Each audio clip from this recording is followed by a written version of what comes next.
From Rule 62 Studios in Bossier City, Louisiana, this is The Grouch and the Brainstorm.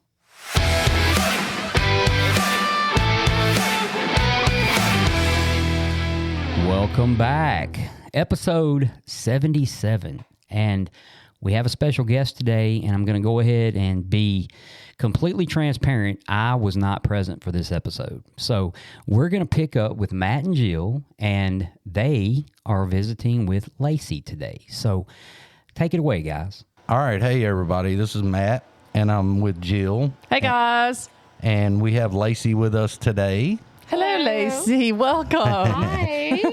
Everybody's always so nervous when they come on here the first time. And it's so funny because it's 100% of people, including Jill, me, and Mike, that come up here, you're nervous, you know. So it just kind of goes away after a few minutes. It's not a big deal, but everybody's nervous. But we wanted to have her come on and tell her story and kind of walk us through it today. And she's got a really good story. And full disclosure, her and I are together in a relationship. I've talked about that a little bit, and she's got a really good story. And as it went along and her and I met and talked, and we started talking about our past with addiction and with issues like that, just a really good story, and want to have her on here, and I think she's going to do great. And you know, we've got her in front of like it's kind of like the Supreme Court. We're grilling her, you know, so we couldn't make her any more nervous than she already is. But so do you want to just tell us born, raised, parents, all that kind of stuff? Just start with that. Yes, so I was born in Natchitoches, Louisiana. I was raised in Winfield. Me and Matt were actually born at the same hospital. Okay, wow. 10 years apart by the Same same doctor delivered us. Interesting. Crazy. That's an old doctor. But anyway, sorry. Yeah. So, I was raised in Winfield. It was a pretty good childhood, unless alcohol was involved, because it runs deep in my family. So, like on my dad's side, Christmases and all that, every holiday, we knew somebody was about to fight or something was going to happen. I'll never forget, like, my dad was my hero, and I will never forget the day that he quit drinking. I was just so glad. Like, he was never mean to me. I was his baby. I was perfect. Like, I was his everything. But I was just so glad. So back to my childhood. I don't know. Everything was good until it wasn't. My mom was a nurse. She got addicted to pain pills when I was 15. So it was like our life went from one way to another, like overnight. It was pretty hard. How many brothers and sisters do you have? I have 2 sisters. Okay. And you're the what? I'm the baby and the favorite. Okay. And the favorite. I'm the princess. Let's clear that up. Yeah, no, I have 2 big sisters who I love so much. Okay, I got you. Just getting some background. So, tell us about that first drink. So, drinking wasn't really, like, my thing until, I don't know. I mean, I would experiment on the weekends after, like, football games because I cheered my whole life. And I would do that, but it wasn't, like, something I ever had to have. Okay. Now, I did pop pills in high school, trying to be cool, I guess. And I did whatever, anything, just socially. Right. But whenever I met my kid's dad. Did you ever, looking at that growing up, and you were talking about the drinking that your parents were doing, and did you ever associate that with what you were doing in high school? Was it ever like, oh, my parents do this, it's not or did you just go, oh, this is my own little deal here, and it never lined up? I don't remember ever thinking about it. I hated alcohol. Like, I still hate it, because I saw what it did to my family. Like, my dad's brother, he died at 54, I believe, with cirrhosis of the liver. And, I mean, it was horrible watching that growing up. to have such a loving family and watch everybody, like on Christmas, we didn't know what was going to happen. My dad and his brother would be in the front yard fist fighting, or my cousins or something. So that sucked. But then there was this side where my parents they were great. I think they were toxic together, but they made everything almost magical for us, for me and my sister. Yeah. My oldest sister lived up here and came there on the weekends and in the summer. I got you. So you roll along through high school, get out of the house. You get married, right? You were young. So yeah, I got married young, got pregnant my senior year of high school. Got kicked off of cheerleading. No, actually, I quit before they could kick me off. Sorry. Nobody likes pregnant cheerleaders. No, you know they what I'm saying? they It's wouldn't not let me do popular. that. So Just saying. when I graduated, I walked pregnant. I was 5 months. Okay. Wow. Yeah. So fast forward along, you're married, you're going through, what became the turning point? I mean, you had a little bit of background of dabbling with things, but what got you to the point where you wound up sitting in a room with me and Jill with headphones on? So when I met the kid's dad, life was good. He partied a lot. Like, he smoked a lot of weed. He just did his thing. And I actually calmed him down. And I moved up here in 2006. We would drink some, but he liked to drink, but that was it. Just, I don't know. It makes me sick in my stomach thinking about people drinking, honestly, because of what I went through, what I saw. During this time, though, like early marriage, early motherhood and all that, you didn't really have issues with I didn't have any. No. So Okay. I didn't do anything. When I found out I was pregnant with Bryce, found out I was pregnant at Mardi Gras.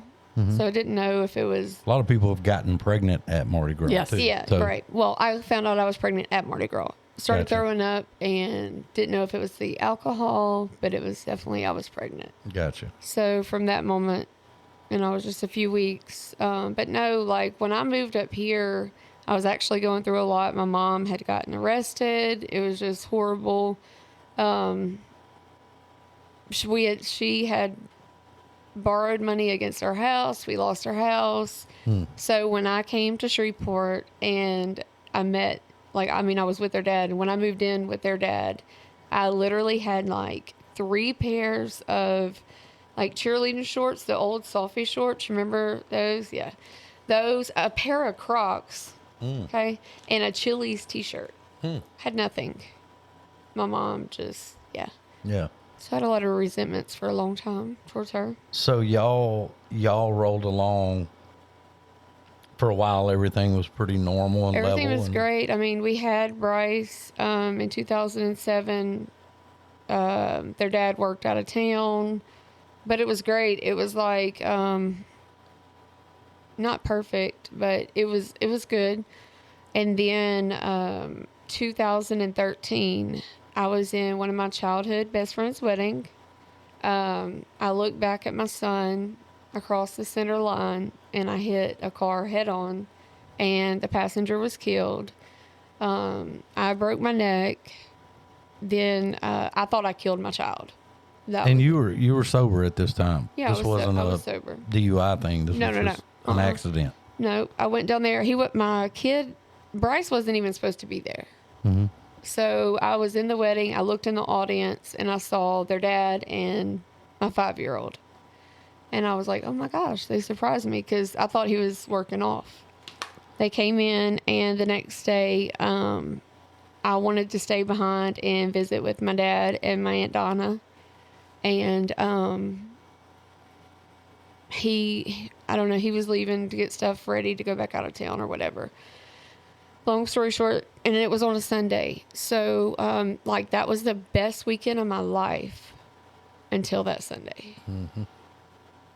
So, you get in a wreck. It was a lady. It was a 3-car accident. I hit an Eclipse. Okay. The passenger was killed. The son broke every bone in his body. and then the driver had brain surgery. What about you? Did you guys receive? So my son was airlifted, and I broke my neck, Okay. Yeah. and we were sent to 2 different hospitals. So when God. I got out of there and I was holding him, like I thought I killed him. Yeah. And that was tough. Yeah. Yeah. But I will never forget, this sweet lady came out of nowhere, and I swear I think she was an angel. She came out of nowhere and was like, "Baby, you've been in a bad wreck. I need to contact your parents." She called my parents, and I don't know where she went. She was gone. Bryce says he saw a white light. Now, Wow. we were sent to 2 different hospitals. I didn't know. I laid him in the back seat of a cop car, not knowing, is he dead or is he alive? Yeah. Wow. Yeah. So the recuperation of that, the rehabilitation part, probably took a while. Yeah, and it was scary waking up to 2 state troopers walking in with those Hats. yeah. Smokey Bear hat. Yeah, they scare me. So 2 of them came in my room and said there was a fatality, and if anything is in your system, you'll go to jail for negligent homicide. And I knew there wasn't, but it still scared me. Sure. What was the feeling that came over you when you found that out? Honestly, I was like, well, I was trying to figure out, was it my son? What was it? They wouldn't wouldn't tell tell that. No, because he was in Alexandria. I was in Winfield. But honestly, I woke up every day and I was like, God, take me. Why her? Yeah. Yeah. So you get out of that, you everything kind of works itself through, I guess is the word. And where do you go from there? What's life like? Because I'm getting to this. A shit show. Yeah, Total shit show. sure. It's, it just went downhill quick. Yeah, Like the doctor gave me, they don't tell you when they give you a prescription for a broke or anything for a prescription that you could get addicted. All right. So, yeah, I was going to ask you if you started pain management at that point. No, I did not. They just gave me Lortabs after Lortab. Okay. after Yeah, that's considered pain management right there. Is Yeah. it? Yes, I mean, it was. is. They never Yeah. told me pain management, but they tried to get me to go to a pain management doctor. Yeah. yeah. But After a while, then they bet get the- scared and they. Yeah. Yeah. I was like, nah, I already got the hookup now. So Yeah. Yeah. So, how was recovery?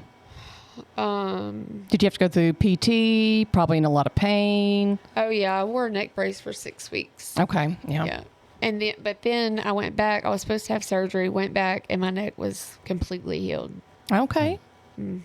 Beautiful thing right there. I know. So the pain pills start, and It you're started dealing with for pain. the issue, the internal stuff, the probably with the whole accident deal. Well, yeah. It started because I was in pain, but then it was like I'm emotionally in pain, and I don't want to feel this. I want to forget it. Right. So, tell us Sure. about the progression. So it seems like it was in no time. I was up to 25 a day. Yeah. And Isn't that crazy? You start with one pill, and then next One. thing you know, you're like, That fast. I mean, literally that fast. it does I do the happen same that thing. fast. I could not. I worked at State Farm at the time. I had a great career. I had everything going for me at the time. I just didn't see that. Couldn't see past it. It was like, I would look in the mirror and I was like, why are you here? You don't deserve to live, And I looked at it like I murdered someone. Yeah. And that's, why a lot of people, they get addicted to opioids because it produces dopamine. Dopamine is the feel-good hormone. That warm bath feeling. And absolutely. And it takes away the sadness. Yeah. Yeah.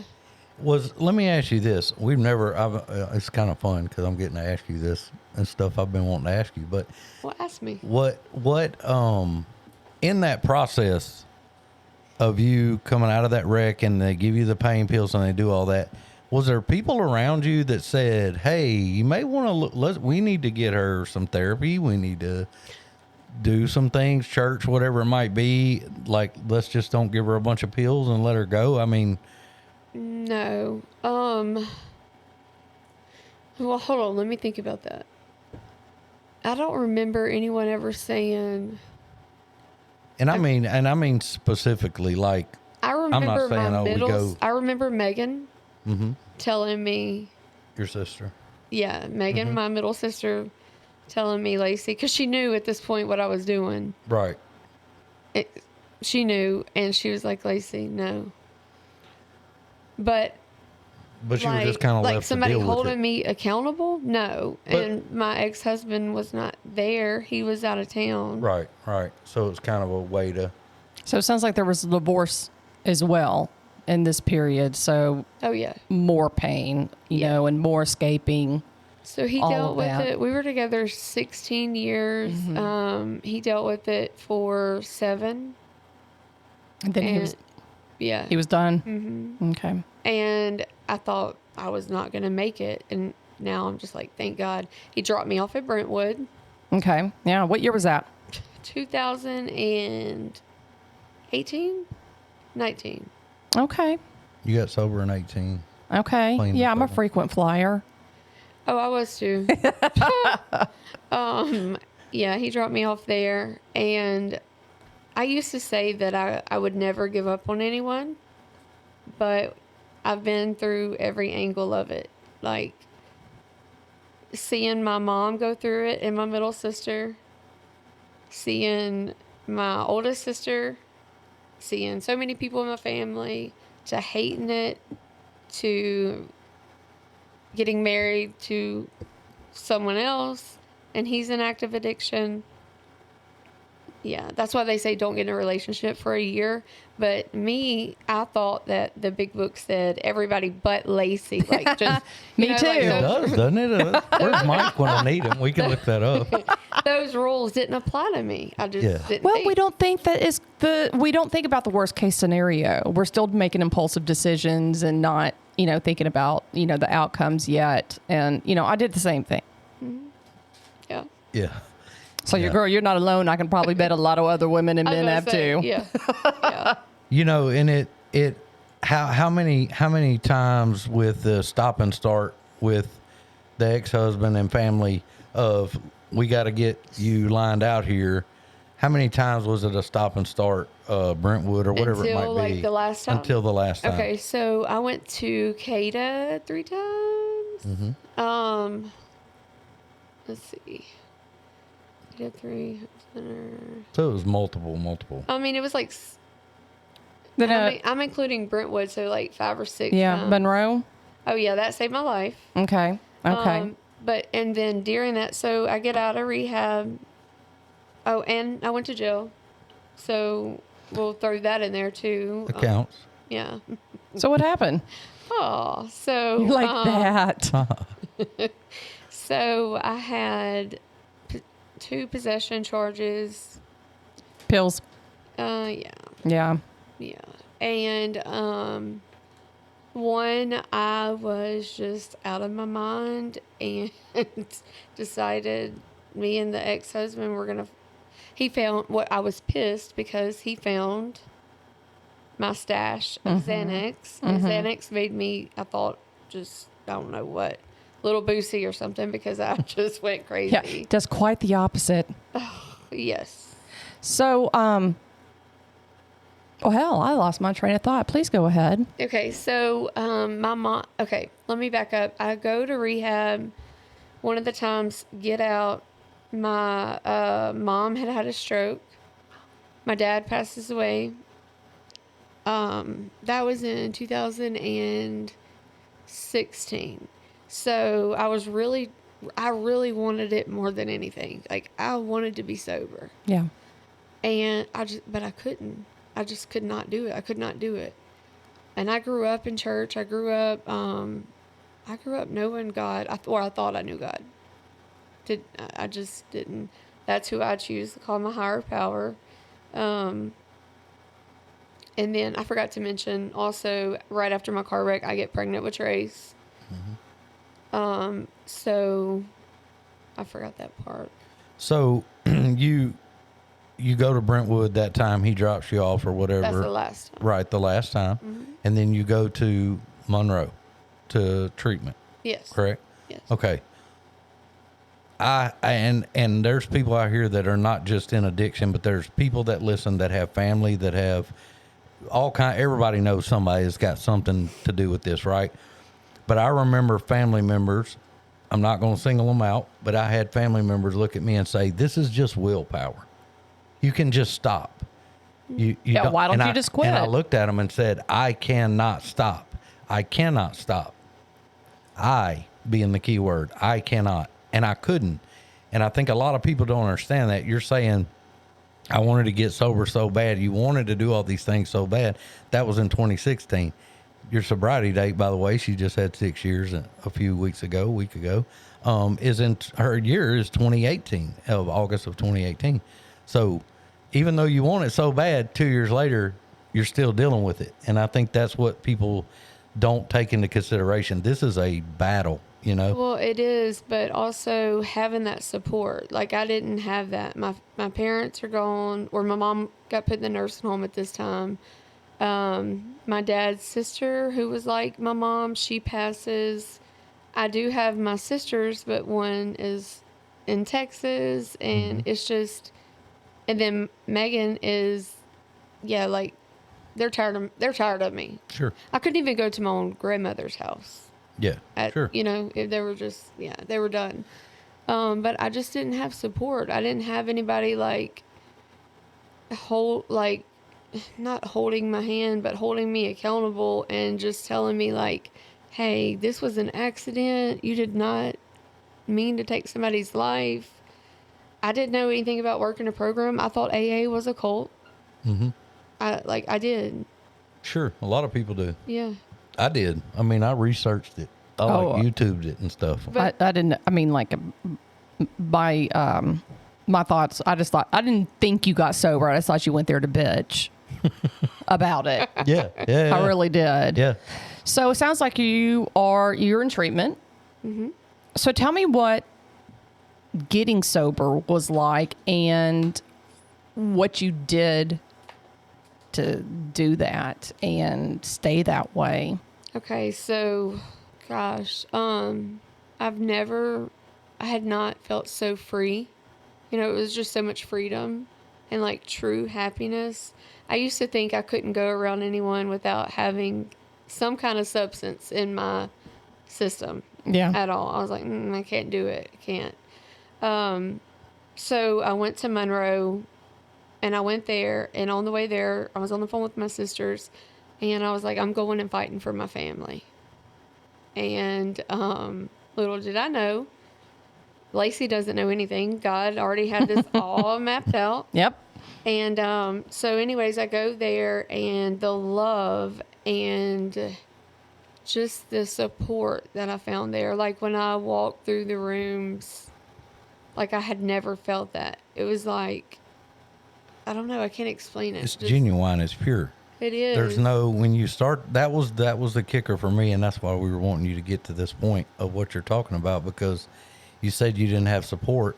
And there's a lot of people that don't have family support. They don't have anybody or just don't have people in their family that understand addiction. I have family members that have no clue what I'm talking about. And that's fine. But if I walk into the Koala Club or I walk into any AA clubhouse on the planet, they know me. That's my people. Well, that's what I was about to say. Those are my people. Like, I love people just like me. Right. But I was so blown away by the genuine, just purity of the whole thing. And I couldn't find the angle. I kept looking for the angle, and I'm like, well, they must give you some AA pills. That's why everybody's in here laughing and having a good time. Yeah. They're on them pills. Let me get some of them things, you know?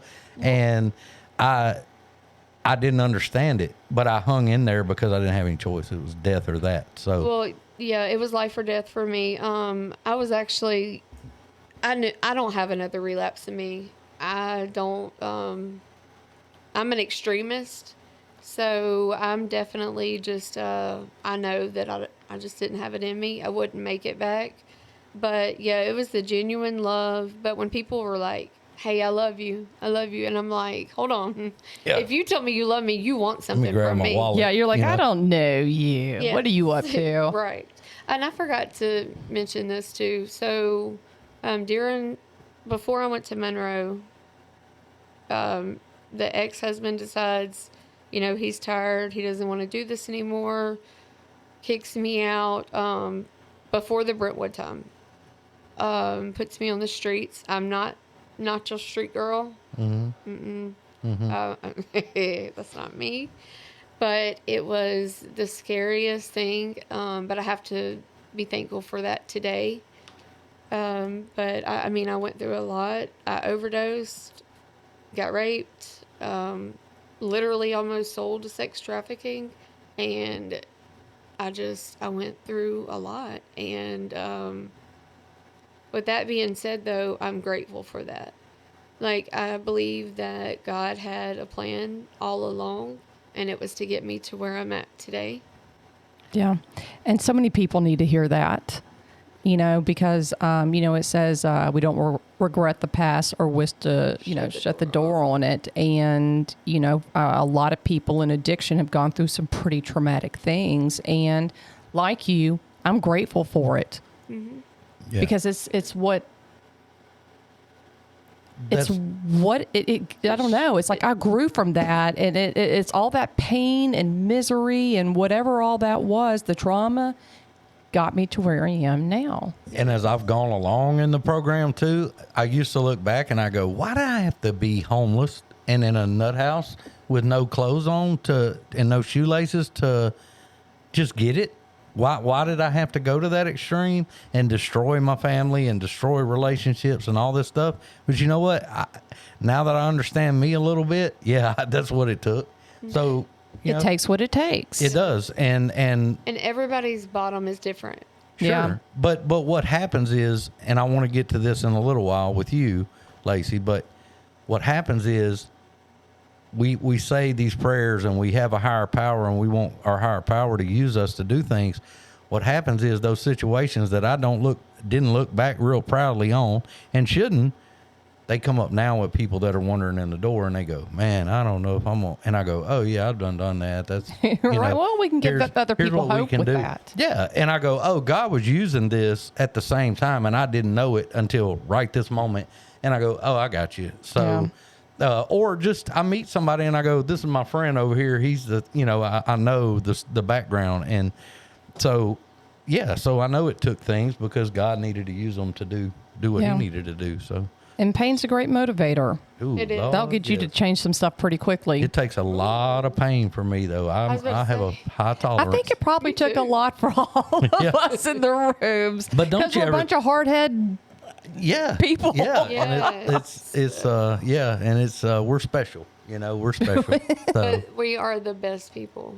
no doubt, Like with the best hearts. I really believe that. I believe probably the like I said, my people. I mean, this group of people in recovery and Alcoholics Anonymous and all the other programs that are out there. That's just my people, and you know what you're going to get with those people, and you know where they're coming from, and so you get to Monroe, you kind of go through the program. So, yeah, I go, I will forever be great, huh? How long were you in treatment? 35 days.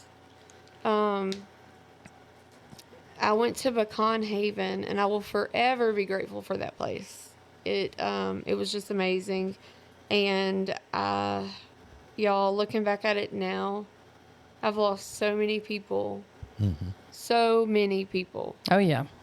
And That's the nature of the beast. Yeah, it never gets easier. But, anyways, I go there, and I was I hit my knees. That was the first time in my life I had ever hit my knees. Mm-hmm. And I was like, God, please restore my marriage. Please just, work all this out. I'll do whatever. We promise all this stuff. Bargaining. Yeah. But I really meant it. Yeah. Yeah. But thank God he knows best. Yeah. So anyways, I get there and, I didn't have anywhere to go after that. After this time, everybody's gone in my family. And So 2 weeks in, I'm calling, because I called to check on the boys and hoping that their dad is like going to have a change of heart or whatever. And he was like, "No, you're not coming here." And I was like, "Yeah, I'm coming there."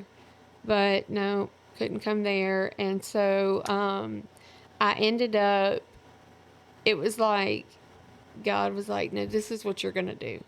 You're going to go to sober living." And I remember being like, at first, I'm not going to sober living. I have my own house to go to. But I went there, and it was one of the strictest houses, and it was exactly what I needed. So I went there, and I didn't put a time frame on it. Well, then I left, and I went to Oxford, and I stayed there for 2 years. Okay, wow. I didn't come back here for 4 months back to Shreveport because I was scared. Yeah. Scared to death. I came back for 8 years. Yeah. Wow. Yeah. Isn't that fear crazy too? Yeah. But it's a healthy fear. It is. It's good fear. So baby steps. Yeah. We like to think that we're going to like get sober and magically everything happens in our life. So, Instant gratification. yeah. You know what always scares me, like, and we'll get into your background a little bit and working in treatment and the things you do, and so we're around that kind of stuff. But it always scares me with people in treatment, and they're confident. I'm headed out. I'm gonna save the world, and I go, oh man, I'm scared for them. It's the ones that go, man, I'm scared to death. I don't want to leave. I'm like, you're gonna be just fine, because your defense is up. You're already in that right. That's a healthy deal. That barging out 100 miles an hour and you're going to take the world over, that's tough. And I mean, I hope they make it, but it just, I don't know. But that fear, I just see the people that made it. Everybody says the same thing. Yeah, and the thing is, it's a healthy fear. Sure. It is. I was scared to death. I was. And it was hard because I wasn't away from my kids ever. And I'm sorry, let me take that back. I was away whenever I went to jail. I think the longest was 4 months. But other than that, like, I had my kids every night and every day. Yeah. So that was very hard. But I kept telling myself, Lacy, if you do this, you'll never have to do this again. If you really do it. And, I would try. Like, I tried here to get it. I tried working the steps. I would go to meetings, but I just wasn't ready. Yeah. It took me losing everything and everyone, literally. So you come back here, right? And you been in sober living a couple years. How did you transition to? So I would come back on the now? weekends, and then somebody messaged me and wanted me to come to work for them. I was living in Monroe. Yeah, let me back up. I'm sorry. I didn't tell y'all about that. So I kept praying, like when I was in sober living, like, God, just show me, like, is this your will for my life? Like, what do you want me to do? Because I want to be in your will. Because Lacy's will is never what it's supposed to be. So I started really, like, seeking him and asking him. Right when I started praying that, I got a job offer as a tech. And I loved it. Loved it. So I started off just part-time and then started working more. And then my boss, we all left there and we went to another rehab, Broken Wings. And he kept coming to me. He was like, Lacy, you need to get your CIT. And I was like, I don't know about that. But I knew that I loved what I did. And one of the counselors at Pecan Haven told me one day, she was like, you have a calling on your life. And she said, if you love what you do, you'll never work a day in your life. And that's how I feel today. Like, I love what I do. And I don't feel like it's work. I know all too well. It's like I get to go to work and hang out and just... Y'all are, like, I'm going to say this, and I'm not blowing smoke, and I've told Lacy this before, but Jill, you're in that same boat. To me, the coolest thing, the most rock star thing on planet Earth, to me, is someone that is at the bottom end of the barrel, end of their life. It's over with. And there's a lot of people that crawl out and they recover and they go on and their life is great. And that's awesome. They're warriors. But there's something about people that flip that totally on its lid and go, instead of just getting myself out of here, I'm going to turn this around and try to help as many people as I can. And I know both of you, and I'm not going to say it in public, but I know both of you go to the wall helping people in all types of situations with this stuff. And I just think that's the coolest thing ever. And what a God thing to take from where that was to where it is now, you know? And I just think that's so cool, you know? And people like y'all, because there's a lot of people that do that. Absolutely. You know, but... And you do that as well, Matthew. Well, I try to just scare people. That's what I do. I'm like, don't do drugs. Don't do drugs. Sure, Yeah, Matt. okay. I've got my Chris Yeah. Farley motivational speaker t-shirt on, living in a van down by the river. So that's kind of my approach to it, if you've seen that. But, yeah, you know, I just scare them to death. But so life today, how are things in the last few years as far as you've started to put a little time in sobriety, you're clean and sober, and how is all that stuff going? Amazing. I couldn't be happier. I mean, yes, like we think we're gonna not have any problems and life is just gonna be like rainbows and butterflies. That's obviously not the case ever. But you know, I've been challenged with a lot of things lately. But I still have some kind of peace, and I know that God's in control. Through me being sober, I've lost my mom. I had to watch her die on hospice. I didn't want to go get high. Now, has a thought ever crossed my mind? You should go take a Xanax. It'll help you. Like, yeah, it's crossed my mind, but it's Sure. going to make things like 1,000 times worse. Sure. But, you know, my mom dying when she did and going through domestic situation, that was pretty traumatic. And I was fighting it in silence, you know. But even that, I feel like now I can see where God's going to help me somehow. Yeah.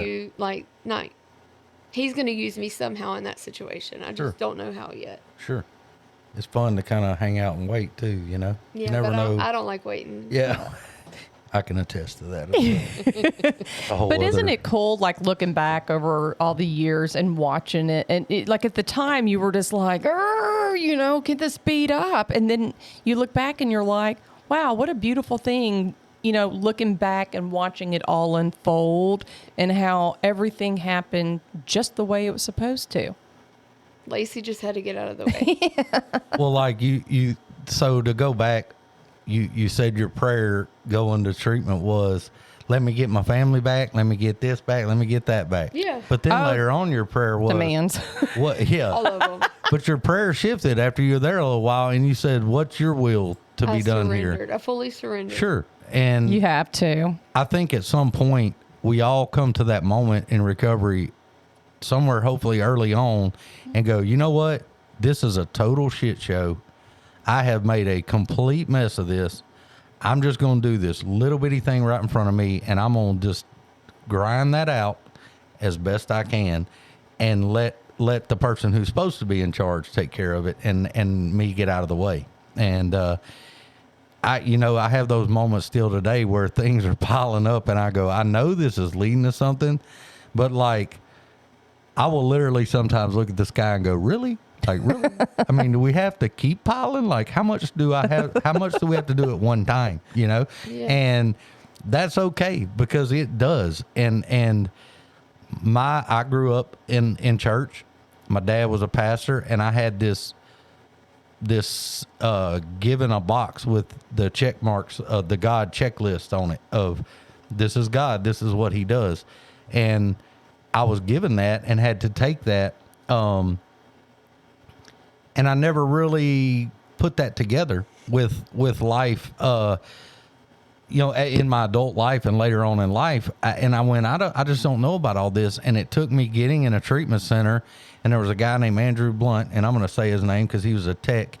And I used to sit there at night at the desk, and we had 2 chairs by the desk, and I would sit there, and he was always reading his Bible. And he wasn't a Bible thumping guy. He never did any of that kind of stuff. But this dude had 18 months of sobriety. Okay. And I was like, every night I'm like, how have you done that? Like, what are you doing? Because I couldn't do it for 5 minutes. So he was the sweetest guy. He talked to me every night. I know he probably got annoyed, you know, but he told me, he's the one that told me, he said, man, before your feet hit the ground in the morning, just ask God for help that day. Yep. And he said, when you lay down, tell him thank you.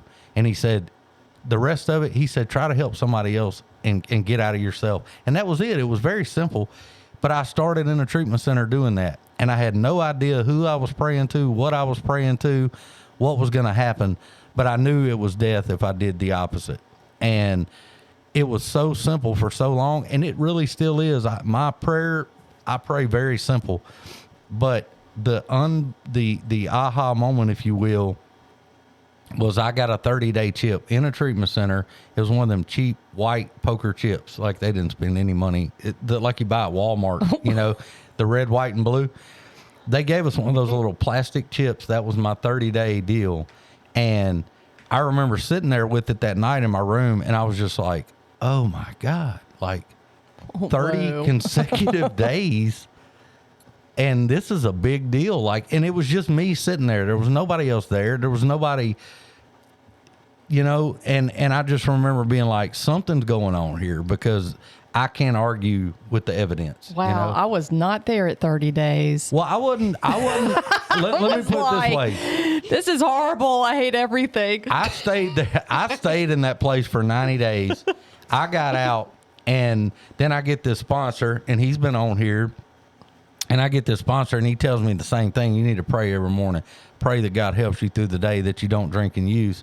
And I didn't know what to pray. I still was just like, please don't let me drink today. Please, please. I really don't need to drink today. I don't like jail. Amen. You know, and that was it. And that was that way for a long time. And I thought, you know, I should be Billy Graham. You know, I need to be this eloquent prayer guy. And I heard all these people preach. And then I flipped in that other big book one time, and a guy showed me something in there, and I read about that. And I still pray that way. I pray the way I talk now. And I don't do anything fancy, but the results have been outstanding. And, you know, but it took that proof of, well, I got 30 days, and then I got 60 days, and I got 90 days, and I went, huh. And then I get out in the world, and I'm scared to death, and I'm driving to work every day in my little car in the dark, and I'm like, this really sucks being sober. And how do people do this? Like, I didn't know how to do that. Sucked also? Oh, absolutely. Did you? Yeah, it was very hard. The first 6 months for me were brutal. Oh yeah. First couple of years.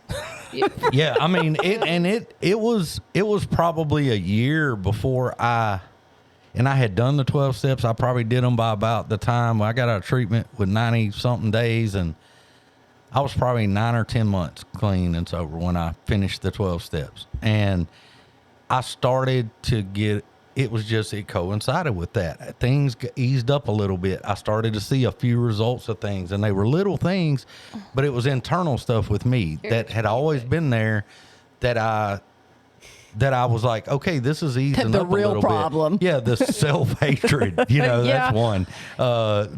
Just the total down on yourself. And I went, you know, with everything else going on, I'm hanging in there. Hanging in there. And that's all I could do was just hang in there. And I was, you know, and I was honest with God too. And I just went, man, I'm not kidding. I would ride to work, and I'm looking up at this hill in my car, and I'm like, this sucks so bad. I have to go cut grass all day today. I do not want to do this. I would rather be doing something else, but I'm going to trust the process. And he put people in my path the whole way to kick my butt a little further down the road, just a little further down the road. And all of a sudden one day I looked up and I went, okay, this ain't the end of the world. It's all right, you know. I was around 4 years sober when that happened. Wow. When I started to see that, like, things were happening in my life. And it took me a while. I really struggled emotionally. I struggled with control.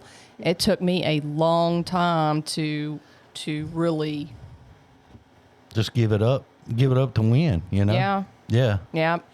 Yeah, and it goes back to that we want to control everything. And I mean, I walked in and you guys work in treatment, you know, and y'all talk to the you know, folks and about this kind of thing. But I walk in the second day I was there, my therapist, and I walk in her office and she's got these degrees from USC and Ole Miss and all this on her walls, and she's telling me my plan of what I'm gonna do, right? And I'm about 48 hours sober at that time, maybe. I can imagine how that went. Still throwed off because I wound up at the nut house 3 days later, so I wasn't in my right mind.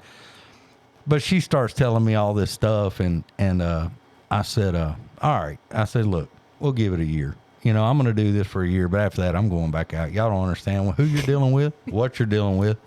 I'm an animal, okay? Like, literally, that's what I told her. I'm an animal. Standing in front of her desk, arrogant as hell. And I said, this ain't going to work, but I'll do it for a year. And she looked at me and she goes, hey, how about you just do it today? Can you do it today? Because you hadn't proved that so far. She goes, what is this year stuff? And I said, look, I can do, you know, and I start again with my talking crap. God bless. Yep. She said, let's review real fast. And this is why her and I got along real good. She said, let's see, homeless, jobless, your shoes, you have holes in your shoes. You came here with a Walmart bag with 2 beer T-shirts. You don't have any hygiene stuff. You have no money. We don't even know where you came from. You know, you rode up here in a van. And I went, yeah. And she goes, you're doing a real good job at life right now. And I was like, yeah, I am. And I thought about it, and I looked around at all that stuff on the walls. And that was the first time somebody ever just looked me in my face and said, you're full of shit. Yeah, I got that and lashing. I went, I am full of shit. Like, what am I have to stand on here? And she goes, you can listen to me, and I'm going to help you out as best I can. Or you can keep that up and you can go right back to what you were doing, sleeping wherever you were. And what's funny is that I had the same moment with my counselor, but she screamed at me. Nope. I mean, like, I've never had anybody scream at me like that before. So I went to the CEO and demanded that they change counselors because she is not going to talk to me like that. Well, she doesn't know what she's talking about. That's right. Right. We know it. Yeah, I mean, like the arrogance of it all. Like I knew something. And you know what she did? This was so moron. Cool. She's still my favorite person on the planet Earth, and I haven't talked to her in years. But she was the biggest pivotal moment of me turning in that direction. And those people in that little place, it was a little bitty place. It was nothing fancy. It was very, very strict. And it's exactly what I needed and where I needed to be. I was just going to say the same thing. That lady saved my life. Yeah. And I look back and I'm just like, man, she would put the new people in my room. We had to share rooms. And she would put the new people in my rooms to talk them through their first, week at the treatment center. And I kept getting so irritated, and I'd been there a while, and I kept getting so irritated, and I finally went to her and I said, hey, somebody keeps putting these new guys in my room. I've been here a while. I like to get some sleep. I'm tired of dealing with these guys tossing and turning and sick and all these other things. And she said, well, I'm the one that assigns rooms, and I put them in there for a reason. And I was like, oh, I didn't know that. And she said, yeah, you need to be around some of them folks. And every week I had a new roommate the whole time I was there. And I don't know if it helped them or me more, but she was so wise in that area. And man, I got nothing but love for Miss B. And I when I'm around treatment centers and I'm around things, that's my people in there, and, I've been around it a while now, and I can sense the people aren't ready, and I don't waste a lot of time with that, but I can sense that they're ready. And I'm all over that, and it goes back to people being ready when I was ready, and. Yeah, but I'm like that too, but also I remember being the person who didn't have anyone. Like, I feel like I fit in more with alcoholics and people that struggled with addiction than Normal society. Yeah. Like, I want to be around people just like me. Sure. And I want to help someone else because I think we understand it. It's just a heart understanding of those people because we're all kind of the same on the inside. The outside looks different. And sometimes we get there in different ways and the stories are different, but it's the same. It's the common peril, as it says in the book. We all have that same thing. And it's so cool to walk in a AA room somewhere I've never been. And it's the same people, man. Same deal. And it never, it's just a comforting thing to be able to walk in anywhere and just you're around your people, you know? feels like home. Yeah. And it's a family. It is a family. And that's what I felt like I was saying in Monroe.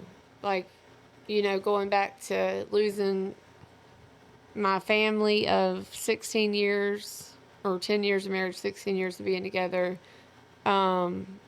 losing my parents, all that, my aunt, just everybody. And then I walk in the rooms with people showing me or telling me how much they love me. But not just telling me, they were showing me. But it freaked me out because I'm like, what you want from me? Yeah. But they really, really love me. And they're still in my life today. And I just don't get to see them. I told my story the other day, and I was talking about before I went to treatment, and this was a couple of years before. That's why I was asking about the 2016 to 2018, how long it took to really get you to finally, you know, moving along. But I remember, and I've talked about this, but sitting outside of an AA meeting that I looked up in a phone book and a phone book. Yeah, I'm old. And watching people go into and I was living in the truck that I was sitting in. Like my friend owned the truck and I was living in it. And I remember sitting there watching those people go in that meeting and I was terrified. And I was like, man, these people are going to make fun of me. Like I'm sick. I'm throwing up. I'm shaking. I hadn't eaten in a few days, hadn't bathed in no telling how long. Clothes were nasty and big beard, you know, just look like a scum of the earth, you know?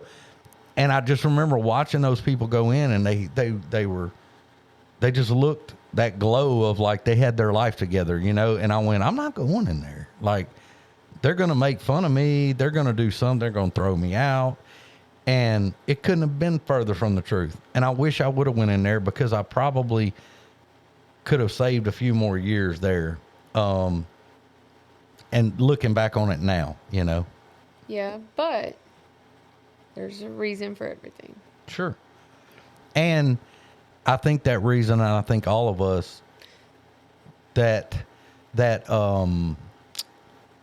fear, again, of going in a place like that, the way I am now, when people come into our club or they come into AA, you know, we've been around a while and I have a home group and I know most of the people and I've seen them for years. You see new people come in there and you're able to go over and say, hey, how you doing? We're glad you're here. Make a joke with them. There's some of the guys in there that we joke around a lot, and I'll pick on some of the other guys, you know, to the new member just to kind of break the ice a little bit and let them know, hey man, we're just all here with the same deal, you know? And I do that because I remember how it felt. And when I finally did go in, everybody loved on me and was as nice as they could be. But I had that thought of, and I've watched people at our club come in the hallway and walk halfway down and turn around and walk back out the door and get up and go outside and go, hey, you know. I'm going to tell you though, that club is the most welcoming. Mm-hmm. Like I know because I've lived here, but my foundation and my recovery was built in Monroe. Sure. So when I came here, I was like, this is not like, no, this is a bunch of cliques. But when I went to Koala Club, I felt the love. And I think, you know, too, that's the beauty of AA is you're going to find a home, and that's what I want new people to understand. Like, if you go somewhere and it doesn't feel right to you, visit another one. Else. We have them all over this city. We have them all over the world. There's a place for you, and it may be a personality thing. It may be whatever it might be. But you know, I just think that you have to sort of bounce around until you find your group. And I found my group. I still have that same group. I still have that same sponsor. To me, that's my ground zero. That's my base level. And most of those people have been in there as long as I have. Most of them been in there longer.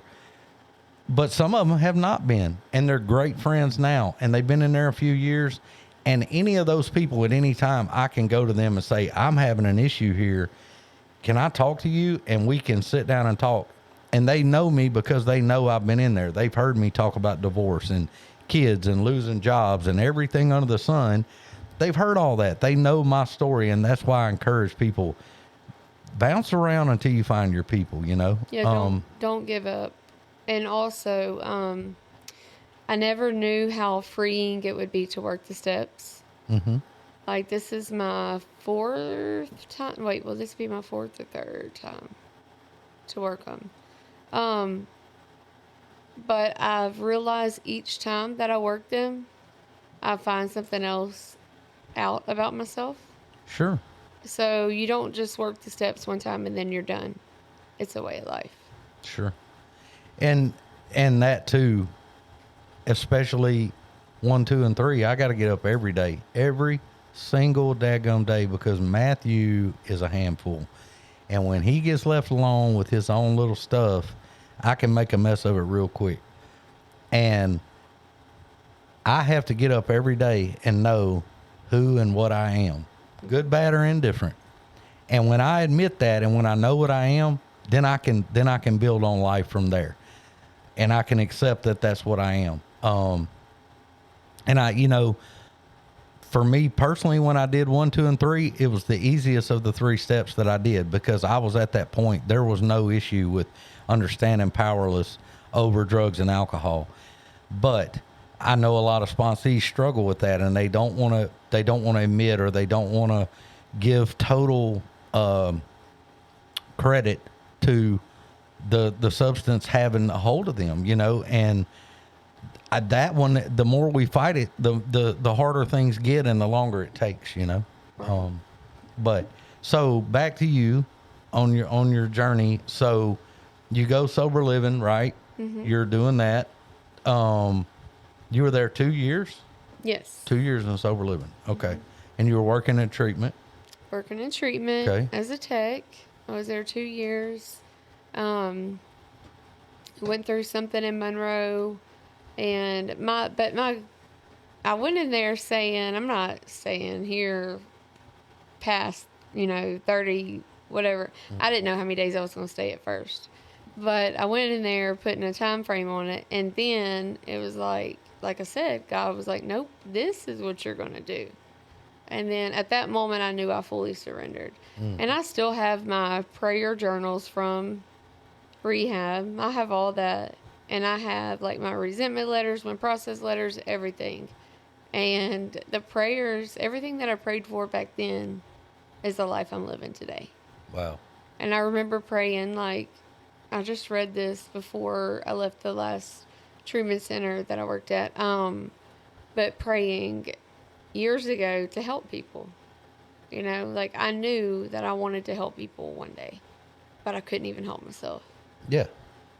But that's the honesty, and that's why people relate to us as addicts in recovery, because we have been through that process. And that was what was so awesome with me, to come in the rooms and sit down, and I hear people talk about all this stuff that had happened with them, and they were so matter of fact about it, and it was so brutally honest. And I would sit there and I'm like, why would they say that in front of all these people? Like, I would never tell nobody I did that, or that I was this way, or that I acted this way. And they were so matter of fact, it was unemotional. And I went, what is going on here? And that's when I got into the program, and I went, I want to be able to look at my past and not feel the way I feel right now about it and not be ashamed and embarrassed. And that's what got me sticking around, was listening to those folks. And you know, I didn't go to sober living. I did the extra time at the treatment center. The week I was graduating, thought I was graduating. It was supposed to be on a Wednesday. And that Monday I came into my counselor's office and I said, well, I'm cured. I'm up out of here. I'm gone. And she said, slow down, cowboy. Let's talk a little bit. So they had an extra elective program where you could stay another couple months. Wait, hold on. Like at that time, how many days had you been there? About 30. Okay. And I was in a detox for about 4 days. Okay. Before that. But I said, well, there's not much to talk about. It's time to bounce, give me that little certificate. And she was used to me by this time. And they had a basically like a 3.1. You could stay and they would send you to a little job and live at the treatment center. And she said, I think you need to, they called it transition. She said, I think you need to stay transition. That was another 2 months. And I said, nah, we need to pray about this. I'm a prayer warrior now, 30 days in. I mean, it's time to start praying, because I didn't like that answer. And she said, well, I already have, but why don't you go pray about it and then let me know? And I was pretty sold up about it for about a day, and I laid in my bed that night and I was like, this makes me mad. Like, I'm ready to go. I've done cured this thing. I'm ready to do my thing. But I had told her when I got there, I'm going to do whatever you ask me to do. And I'm going to do it without question. And I'm going to trust you for once, trust somebody. Mm-hmm. And so I did. And I went in her office the next day and I said, I trust you. I don't want to do it. I don't like it. But I'm going to do it with a smile on my face. And it was probably, as far as long term, it was one of the best things I could have done. And it just gave me that much more time, because I had a hard enough time getting out after about 97 days. And it was already scary enough, and I couldn't imagine what it would have been like 30 days getting out. 30 days isn't enough. Yeah, and that's why I did sober living. That's my opinion too. I think 30 days just to get the substances out, but it was such a great experience, and I did what she said. She said, you go your butt to a meeting, and we were in Mississippi. We were moving back to Bossier, where I grew up. I was in the Koala Club that afternoon from North Mississippi, sitting in Bossier City in a meeting at the 5:30, and that one the next day. And I asked my sponsor, I think I'd been here about 3 days. And she told me, she said, you get a sponsor. You don't wait around. I don't want you shopping it. You get somebody and you need basically an accountability deal. And I did, and I asked the guy, and it worked out pretty good. He's pretty awesome, but he doesn't listen to this. That's why I'm saying that, because I don't want him getting a big head, his ego. But yeah, and doesn't he catch? Listen, we're not going to talk about fishing on here, okay? Yeah, he don't believe everything he says about fishing. Oh, okay. I won't. So how was it getting out? Any hardship stuff going in sobriety? What was the toughest thing you dealt with? Okay, so my mom's death, that was very tough. But probably the toughest, being away from my kids, that's just something that's tough. Yeah, that's something I just can't do, and we had come to an agreement, week on and week off, and anyways, that's what we've done for the past 3 years. But the toughest thing for me is one of my best friends got murdered. It was on Fat Tuesday. Was this somebody you were in treatment with?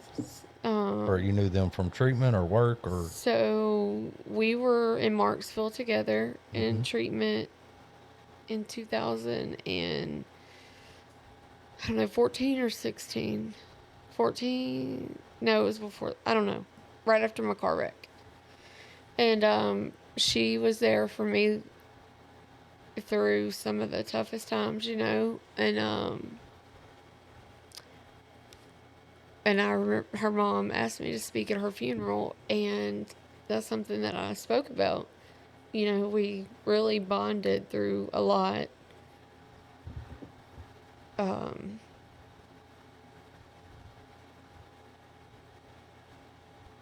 Yeah, that's definitely the toughest.